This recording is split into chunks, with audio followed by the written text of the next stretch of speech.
तारीख के लिए 24-25 तारीख पर्यंत केউ যে ট্রেনে সফর প্ল্যান বহুত বড় বিজেপি আমাদের সবচেয়ে বড় শত্রু জানের শত্রু दीनेर शत्रु। बदरुद्दीन अजमल जैसे लोग जो समाज में नफरत फैलाने का केवल काम करते हैं।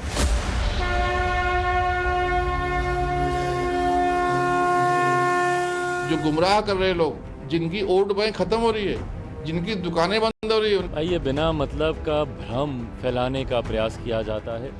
लोगों में डर भय का माहौल बनाने का प्रयास किया जाता है।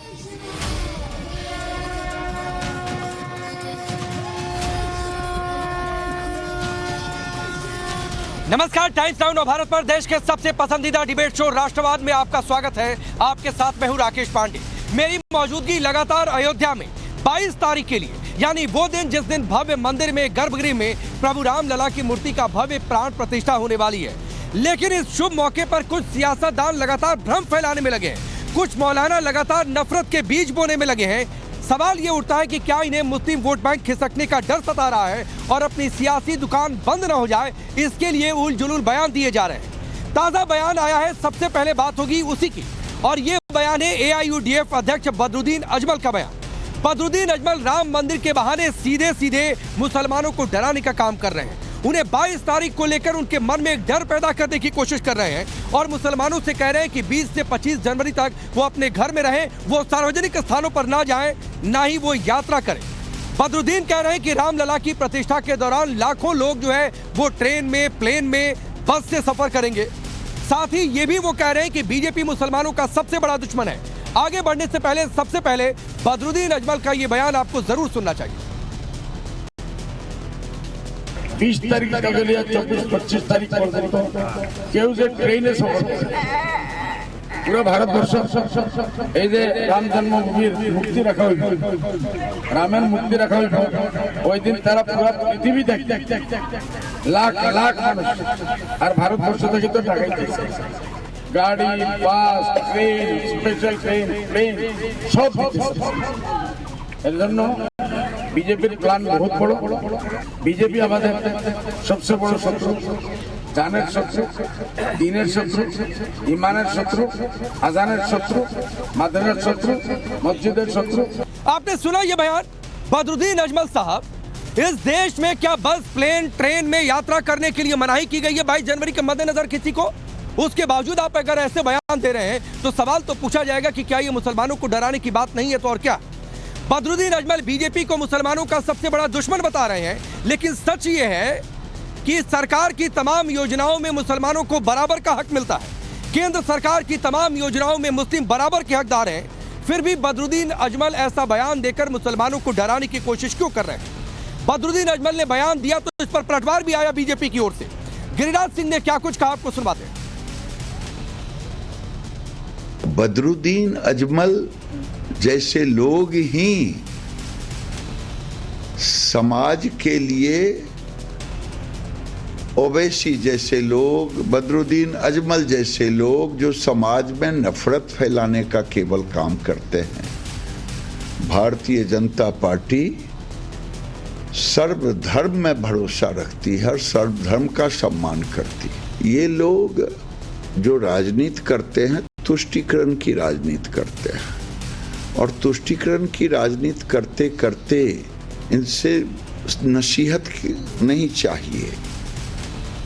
बदरुद्दीन अजमल,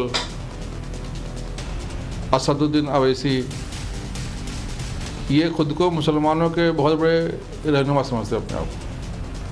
हालांकि ये दोनों वोट के दलाल हैं। अरे हमारे लिए खुशी की बात है और हमें डरने की आवश्यकता नहीं है। जो गुमराह कर रहे लोग, जिनकी वोट बैंक खत्म हो रही है, जिनकी दुकानें बंद हो रही है, उनके दुकान को ताला लग रहा है, वो लोग तो हमें फिर से गुमराह करने की कोशिश करेंगे, अपनी रोटी सेकने के लिए हमें लड़ाने की कोशिश करेंगे, डराने की कोशिश करेंगे, लेकिन हमें डरना नहीं है।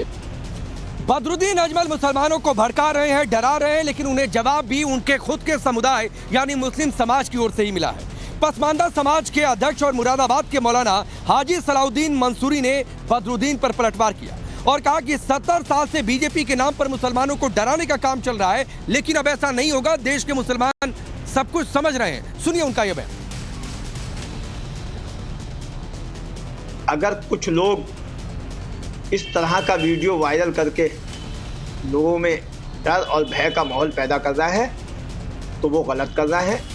उन लोगों को ऐसा नहीं करना चाहिए, क्योंकि अगर 22 तारीख को अयोध्या के अंदर राम मंदिर का उद्घाटन है तो इस पर डर की क्या बात है?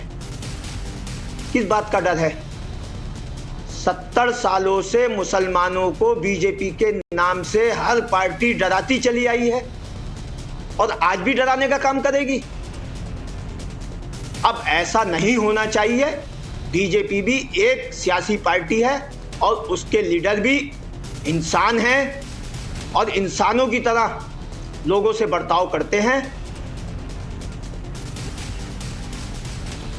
एलजेपी नेता चिराग पासवान ने भी बदरुद्दीन अजमल पर पलटवार किया। चिराग पासवान ने कहा कि वो इस देश में एक पावन मौके पर भ्रम फैलाने की कोशिश कर रहे हैं। चिराग पासवान के इस बयान को भी सुनिए।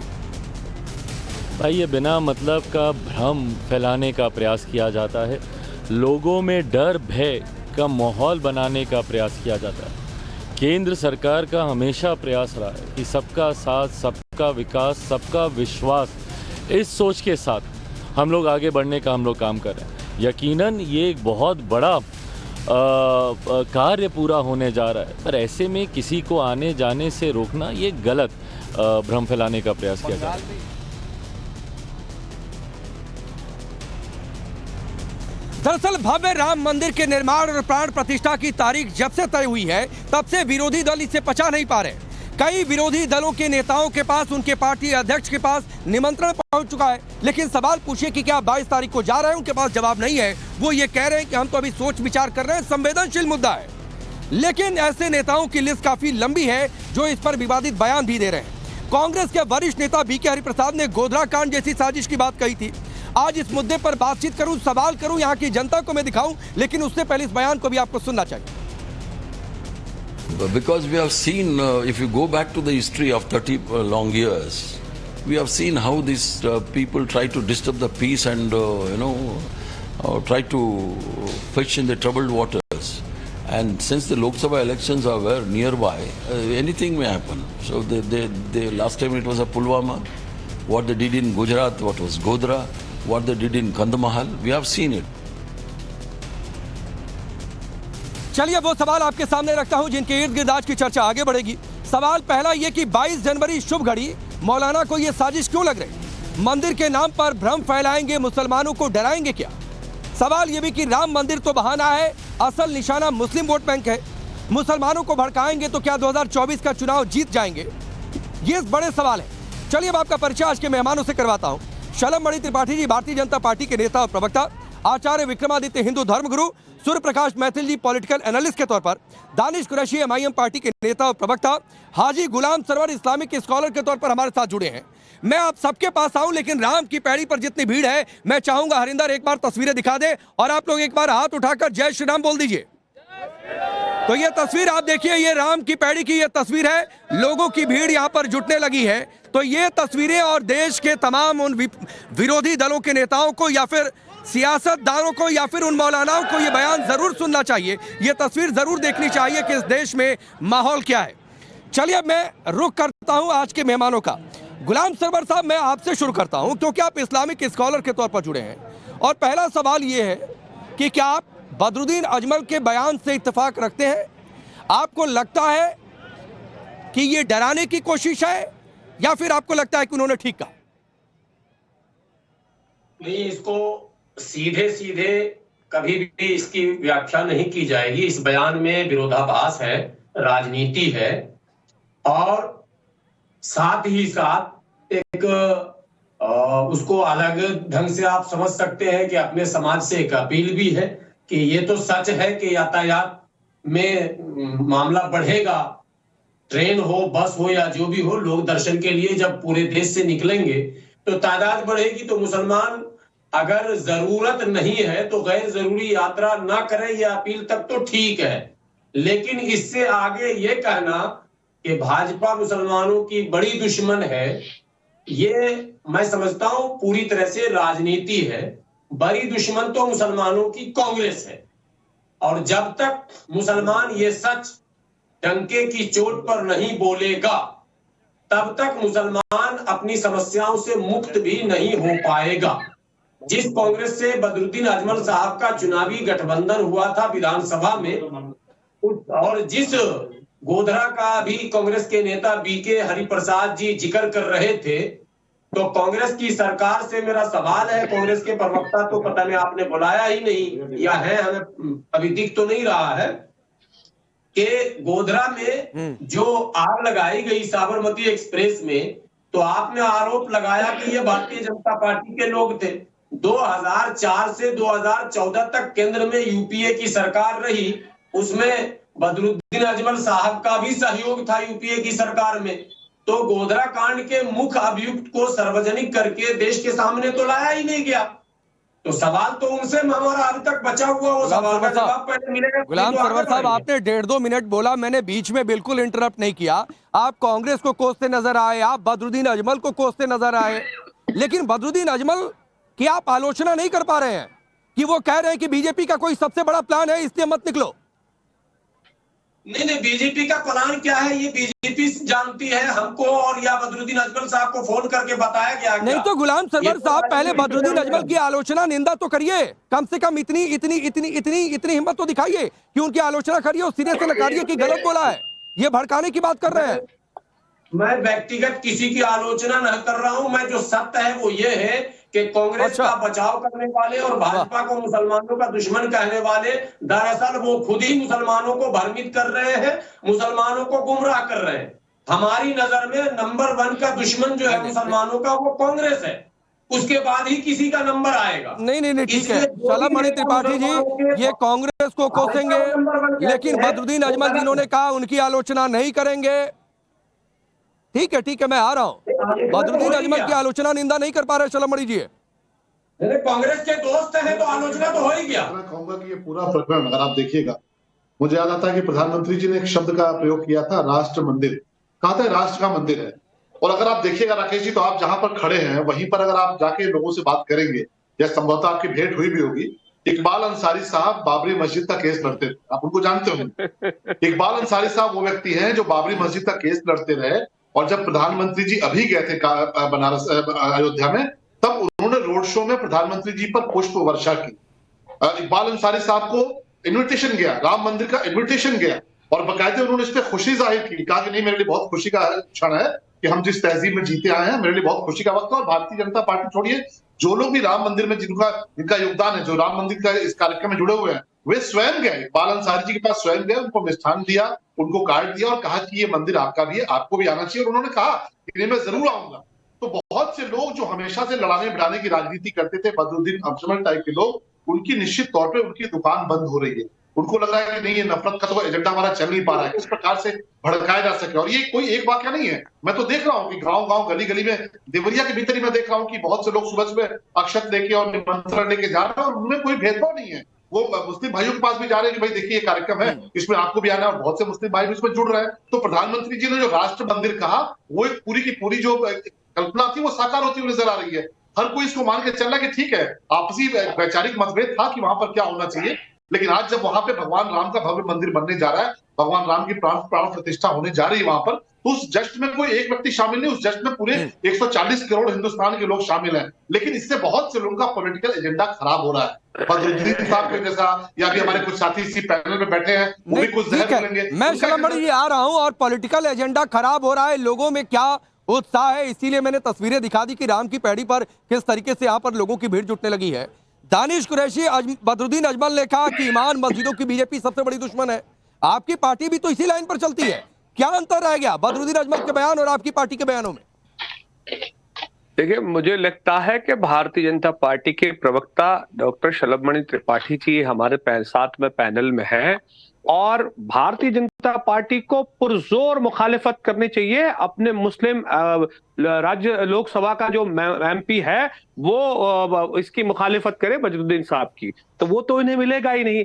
और ये जो राजनीति करते रहते हैं कि भाई हम ये कर रहे हैं वो कर रहे हैं। अभी देखिए वो उनकी बात सुन रहे थे, जमाल सिद्दीकी का स्टेटमेंट आ गया, न जाने किसके किसके आ गए। अरे ला के एक मेंबर ऑफ पार्लियामेंट तो दिखाइए जो बदरुद्दीन अजमल साहब के पैरेलल जाके खड़ा रहे। हालांकि ये उनकी अपनी पार्टी का मंतव्य है, लेकिन अगर आप बात करेंगे तो मैं जवाब तो दूंगा ना। और रह गई बात सवालों की कि भाई इन्होंने पुष्प वर्षा दिला दी, उन्होंने पुष्प वर्षा करवा दी, तो इतनी पुष्प वर्षा से ज्यादा वो है तो इंतजार करिए, क्या हम देख लेंगे राज्यसभा में कब पहुंच जाएंगे इकबाल अंसारी साहब, तो अच्छी बात है। वैसे तो मिलना नहीं है कोई आपको दूसरा कोई मेंबर तो। और तीसरे नंबर की और आखिरी बात कि बदरुद्दीन अजमल साहब की अगर बात की जाए तो हालांकि मैं उनका प्रवक्ता नहीं हूं, मैं अपनी पार्टी से हूं, मैं अपनी सोच रखता हूं, लेकिन अगर उन्होंने कुछ बात कही है तो आप मुझे ये बताइए क्या उन्होंने कोई गैर कानूनी बात कही है? अरे गैर जिम्मेदाराना तरीके से अगर जरूरत नहीं है किसी चीज की तो आप अवॉइड करिए ऐसी जगह ट्रांसपोर्टेशन से, ताकि कहां कोई परेशानी का निर्माण ना हो। अगर ये बात नहीं, आपको कोई गड़बड़ नहीं लगता है दानिश कुरैशी?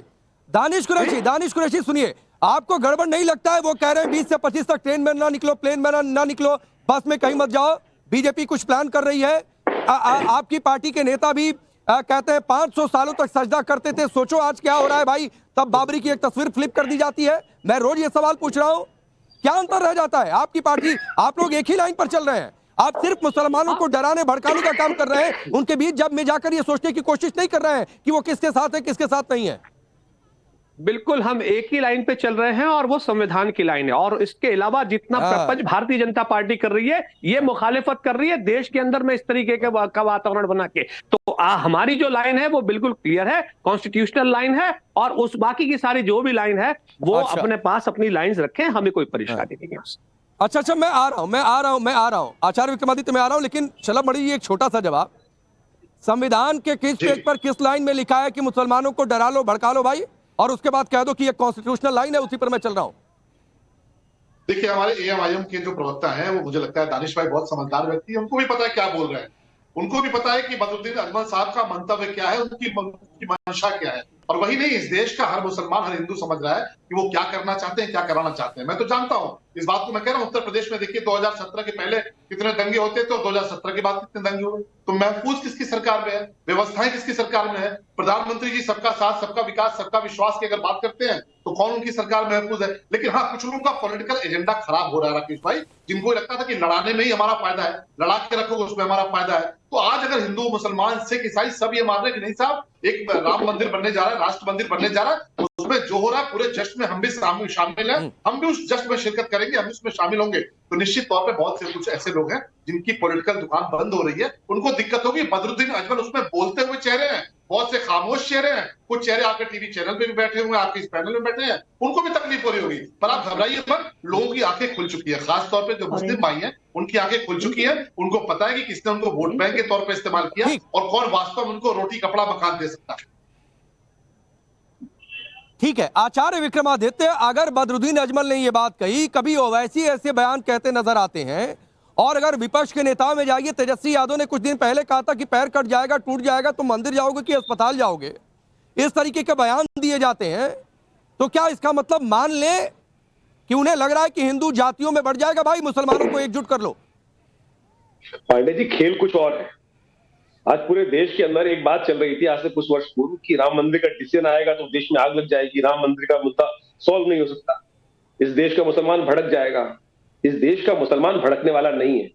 इस देश के नेता, मुस्लिम नेता जो अपने आप को पेश करने का बात करते हैं वो भड़के हुए, उनकी राजनीतिक अकाउंट बंद हो गए।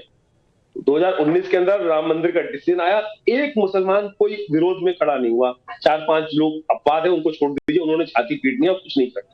इस देश का मुसलमान राम भक्त है, इस देश का मुसलमान इस देश का भक्त है, ये बात हमको समझनी चाहिए और ये प्रत्यक्ष रूप से प्रमाणित हो चुका है। इन सब विपक्षी दलों का वोट बैंक सरक रहा है।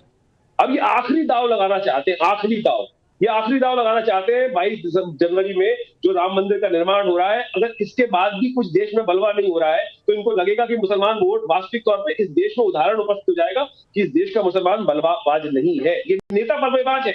आज ये प्रत्यक्ष रूप से इस देश में आग लगाने की जो बात की जा रही है, इन नेताओं, चाहे वो ओवैसी हो, चाहे वो दानिश कुरैशी जैसे लोग यहाँ चैनल पे बैठे हुए, इनका एक ही काम है कि मतलब हिंदुओं को गाली दो, हिंदुओं को भड़काओ, हिंदुओं के प्रतीकों के ऊपर बदतमीजी वाले शब्दों का उपयोग करो। ये लगातार उपयोग करते आए हैं, अंदर की हवा भी खाए हैं, अंदर की हवा भी खा के आए हैं। किस प्रकार का गंदा शब्द यहाँ बैठे हुए दानिश कुरैशी ने, मुझे आज भी आग लग जाती है ऐसे व्यक्ति को मैं साथ में डिबेट में मुझे बैठने को मिलता है कि जो हिंदुओं के शिवलिंग पर कितने गंदे शब्द, भद्दे शब्द का उपयोग करते हुए शर्म नहीं आती इस व्यक्ति को, शर्म नहीं आती ऐसे व्यक्ति को यहाँ बैठे हुए। उसके बाद ये देश में आग लगाने की बात करते हैं, तथाकथित तौर पर ऐसी पार्टी का अभिव्यक्ति करते हैं। ये तमाम लोग जो भी लगातार आ रहे हैं, इनको वास्तविक तौर पर दिखाई नहीं रहा। पाकिस्तान जैसे क्षेत्र के अंदर, पाकिस्तान में जाके लोग आज हर्षोल्लास मचा रहे हैं, आज अच्छा कह रहे हैं कि राम मंदिर बन रहा है, लेकिन यहाँ बैठे हुए जिनको खाने को मिल रहा है, इस देश में सब प्रकार सम्मान हो रहा है, उसके बाद इस देश में राजनीति, गंदी राजनीति करने के लिए यहाँ उपस्थित है ये लोग, इनकी तो संपूर्ण बाइकआउट नहीं कर सकते। मैं कह रहा हूँ कुछ दिन में मुसलमान ही जो है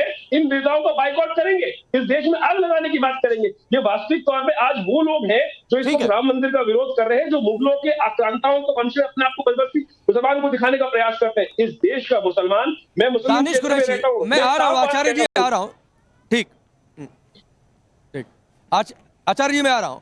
दानिश कुरैशी, एक बात अपने दिल पर आप हाथ रखकर बोलिए और बड़ी ईमानदारी से जवाब दीजिएगा। सर पता नहीं आप दे पाएंगे नहीं दे पाएंगे, आपकी अपनी पॉलिटिकल कंपल्शन है, मजबूरी है। आपको नहीं लग रहा है कि ओवैसी अगर कह रहे हैं 500 सालों तक सजदा करते थे तो ये कहीं ना कहीं भड़काने वाला एलिमेंट है?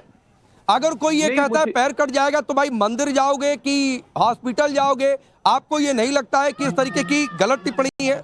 कोई नेता आकर ये कह रहा है कि जितेंद्र आमान, जिन्होंने कहा कि प्रभु राम जो है मांसाहारी थे, किसी और धर्म के बारे में ऐसा बयान दे सकते हैं क्या, उनके इष्ट के बारे में? तो बड़ी ईमानदारी से जवाब दीजिएगा कि जब 22 तारीख बेहद करीब है तो ऐसे में इन बयानों की जरूरत क्या है और ये क्यों न माना जाए कि भड़काने के लिए, क्योंकि इसके बाद चुनाव है?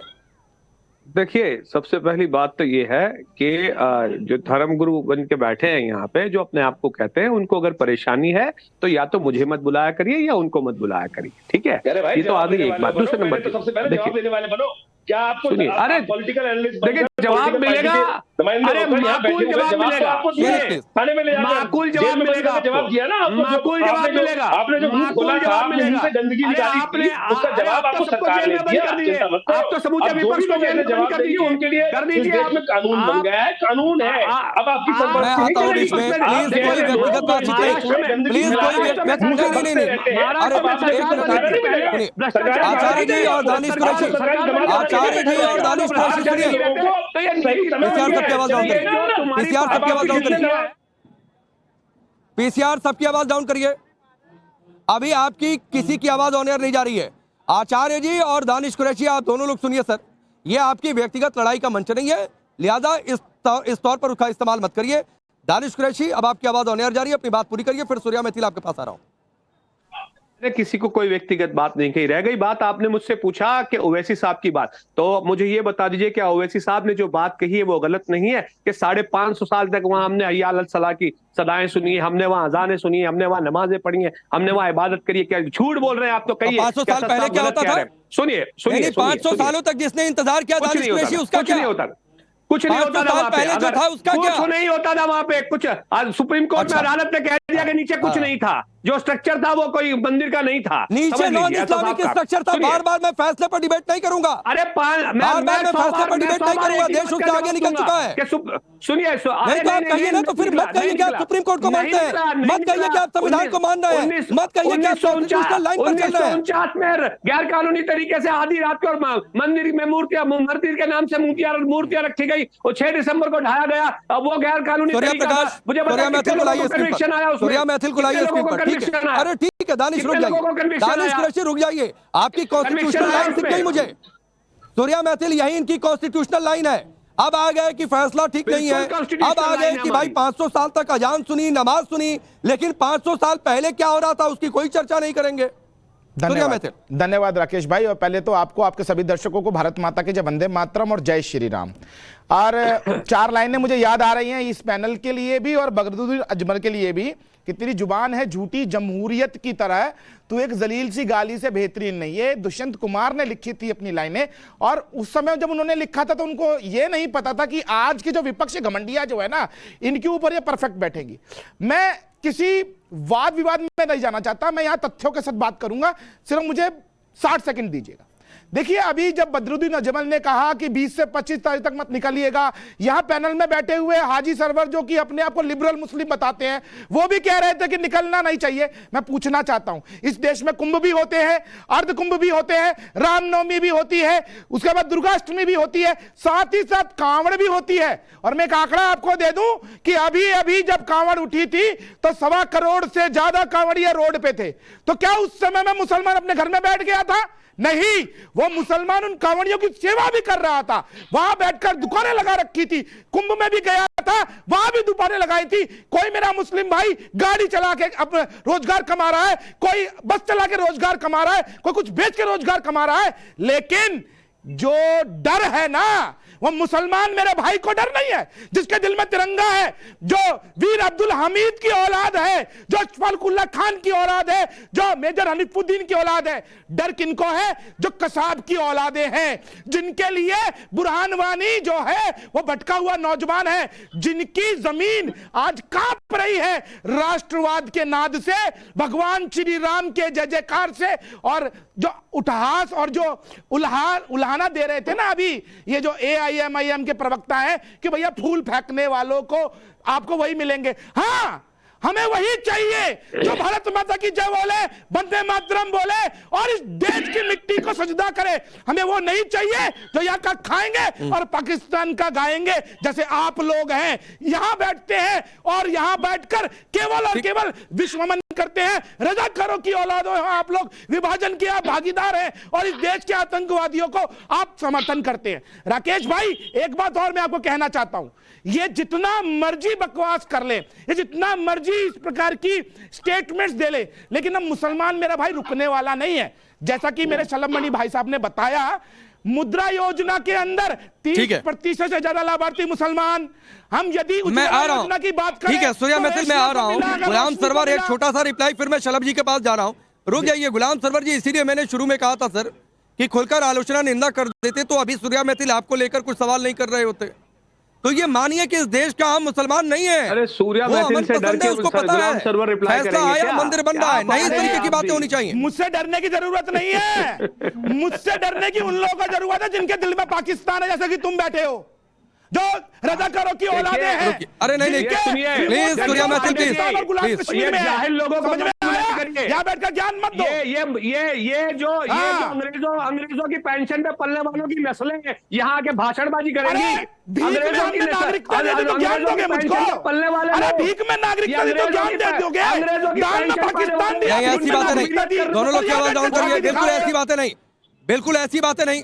सूर्या मैथिल और दानिश सबकी आवाज डाउन करिए, बिल्कुल ऐसी बातें नहीं सर। आप लोग समझा करिए, गली नुक्कड़ चौराहे पर नहीं बैठे हुए हैं। मैं बार बार ये बात कहता हूं, थोड़ा सा संयम रखिए। शलभमणि त्रिपाठी जी, एक आखिरी जवाब आपका, ये जिस तरीके के बयान, क्या ये 22 तारीख करीब आ रही है, बौखलाहट उसकी, एक बड़ा वोट बैंक खिसकता दिख रहा है, उन्हें लग रहा है कि अब तो शायद राम मंदिर सबसे बड़ा मुद्दा हो जाएगा, क्या करेंगे भाई?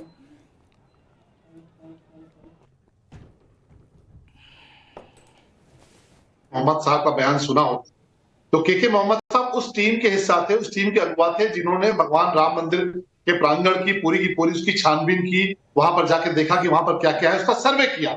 के मोहम्मद साहब ने स्पष्ट तौर पे कहा कि नीचे मंदिर था, ये बात उनकी टीम ने बताई। के मोहम्मद साहब ने ये कहा कि जब मैंने ये बात बताने का प्रयास किया तो उस वक्त में जो हुकूमत में कांग्रेस के लोग बैठे थे, उनकी नौकरी खाने की कोशिश हुई। तो के मोहम्मद जो कि बहुत प्रोमिनेंट नाम है, बहुत ही, इसीलिए मैंने शुरू में कह दिया था कि मैं फैसले पर डिबेट नहीं कर रहा हूं। देश बहुत आगे उससे निकल चुका है। बहुत बहुत शुक्रिया आप सभी का हमसे जुड़ने के लिए। रुकेंगे ब्रेक।